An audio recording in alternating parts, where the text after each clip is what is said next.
আসসালামু আলাইকুম।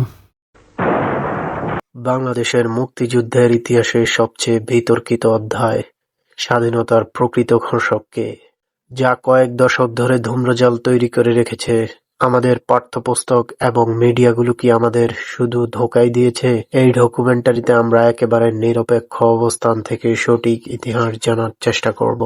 সত্যিকার অর্থে স্বাধীনতার ঘোষণার আড়ালে কি হয়েছিল সেদিন? শহীদ জিয়াউর রহমান নাকি শেখ মুজিবুর রহমান নাকি অন্য কেউ প্রকৃত স্বাধীনতার ঘোষক? সত্যিটা কি একেবারে আদ্যপ্রান্ত থেকে জানার চেষ্টা করব। ১৯৭০ সালের ৭ই ডিসেম্বর অনুষ্ঠিত সাধারণ নির্বাচনে বঙ্গবন্ধু শেখ মুজিবুর রহমানের নেতৃত্বে আওয়ামী লীগ নিরঙ্কুশ সংখ্যাগরিষ্ঠতা পায়, যা পূর্ব বাংলা তথা পূর্ব পাকিস্তানের জনগণের প্রথমবারের মতো আশার আলো দেখতে পান। কিন্তু ইয়াহিয়া খান ও জুলফিকার আলী ভুট্টো ক্ষমতা হস্তান্তরের তালবাহানা শুরু করেন। এতে বাংলাদেশের মানুষ ক্ষোভে ফেটে পড়েন। সারা দেশ উত্তাল হয়ে ওঠে স্বাধীন বাংলাদেশের দাবিতে। তার ওই ধারাবাহিকতায় ২৫ মার্চ রাতে পাকিস্তান সেনাবাহিনী অপারেশন সার্চলাইট পরিচালনা করেন। শুরু হয় এক নির্মম গণহত্যা। বাংলাদেশের স্বাধীনতার ঘোষণা কোনো আকস্মিক ঘটনা ছিল না। ৭ই মার্চ রেসকোর্স ময়দানে দেওয়া ১৮ মিনিটের সেই ভাষণে বঙ্গবন্ধু স্পষ্টভাবে ঘোষণা করেছিলেন, এবারের সংগ্রাম আমাদের মুক্তির সংগ্রাম। এবারের সংগ্রাম স্বাধীনতার সংগ্রাম। আন্তর্জাতিক আইনের দৃষ্টিতে এবং বিচ্ছিন্নতাবাদী হিসেবে চিহ্নিত হওয়ার ঝুঁকি এড়াতে বঙ্গবন্ধু সরাসরি স্বাধীনতার আনুষ্ঠানিক ঘোষণা সেদিন দেননি, বরং আলোচনার পথ খোলা রেখে যুদ্ধের চূড়ান্ত প্রস্তুতির ইঙ্গিত দিয়েছিলেন। ২৫ মার্চ রাতে যখন পাকিস্তান সেনাবাহিনী ঢাকা শহরের বিভিন্ন স্থানে আক্রমণ চালায়, তখন বঙ্গবন্ধু শেখ মুজিবুর রহমান তার ধানমন্ডি ৩২ নম্বর বাসভবনে অবস্থান করেছিলেন। তিনি জানতেন যে তাকে গ্রেপ্তার করা হতে পারে। প্রবাসী সরকারের দলিলে উল্লেখ আছে যে গ্রেপ্তার হওয়ার কিছুক্ষণ আগে অর্থাৎ ২৬ মার্চ রাতের প্রথম প্রহরে আনুমানিক রাত ১২টা ২০ মিনিটে তিনি বাংলাদেশের স্বাধীনতার আনুষ্ঠানিক ঘোষণা প্রদান করেন। এই ঘোষণাটি ওয়্যারলেস এবং টেলিগ্রাফের মাধ্যমে চট্টগ্রাম ইপিআর ট্রান্সমিটারে পাঠানোর ব্যবস্থা করা হয়েছিল।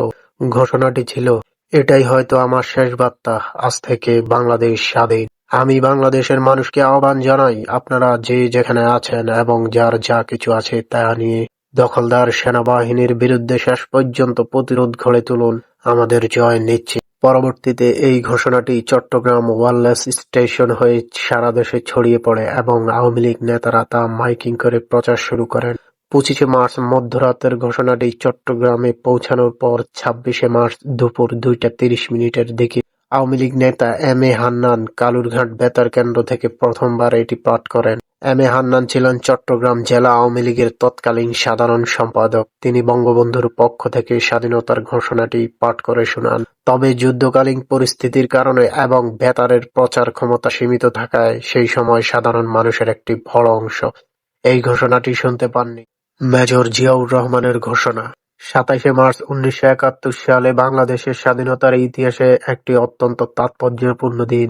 এই দিনে চট্টগ্রামের পটিয়া এলাকায় অবস্থানরত ৮ম ইস্ট বেঙ্গল রেজিমেন্টের উপ-অধিনায়ক মেজর জিয়াউর রহমান কালুরঘাট বেতার কেন্দ্রে আসেন।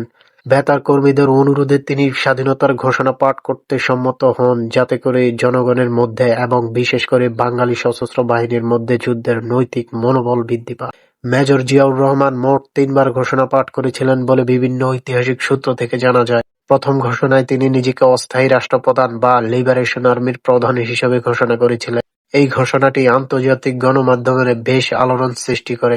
ব্যাংকক থেকে প্রকাশিত দ্য ব্যাংকক পোস্ট এবং ভারতের দ্য স্টেটমেন্ট পত্রিকায় ২৭ ও ২৮ মার্চ জিয়ার এই ঘোষণার কথা উল্লেখ করে তাকে বিদ্রোহী বাহিনীর নেতা হিসেবে উপস্থাপন করেন। পরবর্তীতে রাজনৈতিক প্রেক্ষাপট বিবেচনায় জিয়াউর রহমান ঘোষণাটি সংশোধন করেন। সংশোধিত ঘোষণায় তিনি বলেন, আমি মেজর জিয়া আমাদের মহান নেতা বঙ্গবন্ধু শেখ মুজিবুর রহমানের পক্ষ থেকে বাংলাদেশ স্বাধীনতার ঘোষণা করছি। এই ঘোষণাটি ছিল অত্যন্ত শক্তিশালী এবং এটি যুদ্ধের একটি পেশাদার সাময়িক রূপ প্রদান করে।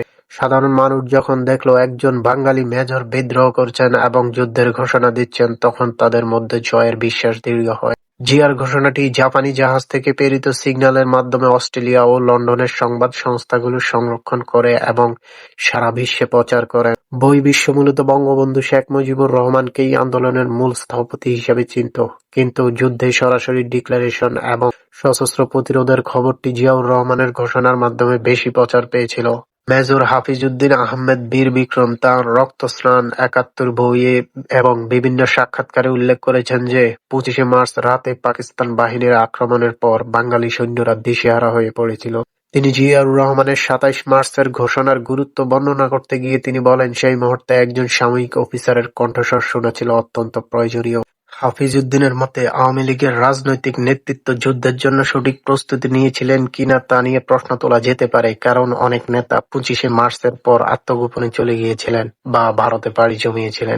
তিনি দাবি করেন, জিয়াউর রহমানের ঘোষণাটি মূলত অসংগঠিত বাঙালি সৈনিকদের একটি নির্দিষ্ট লক্ষ্যের দিকে চালিত করেছিল। তার মতে, জিয়া ছিলেন মাঠের ঘোষক, যার কণ্ঠস্বর সমগ্র জাতিকে উদ্বেলিত করেছিল।